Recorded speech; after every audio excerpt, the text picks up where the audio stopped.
You need to stop scrolling and watch this video if you like Pokemon, Swampert, or making Perler beads. Today you all get to see me finish this really cool Swampert Perler that I've been working on. The sprite for this one comes right out of Pokémon Emerald, which is a game that I didn't play until way after it came out. The game itself didn't come out until 2005, and it was several years later before I even picked this one up. Which looking back is kind of crazy because I've been a Pokemon fan my whole life, and I ended up just kind of replaying the first two generations of games for literally years, and then also playing Pokemon Stadium and Pokemon Snap. Then there was a really big gap where I didn't play any handheld games and I switched to console.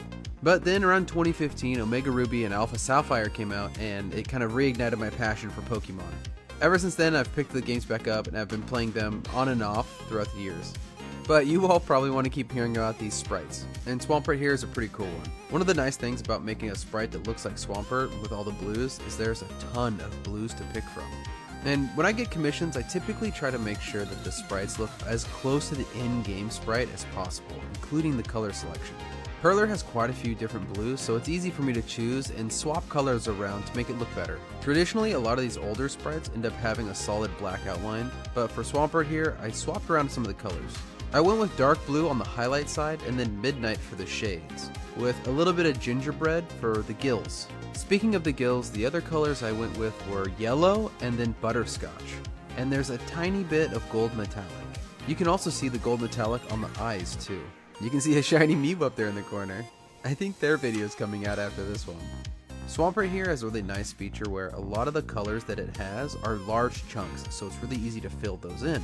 You put a little robin's egg on its stomach with a little mist, and then use a little bit of pastel blue, blueberry cream, and periwinkle blue for all of the lighter side blue parts. Then the last color to fill everything else in was denim, which denim is another one of the colors that I never expected to use so much of.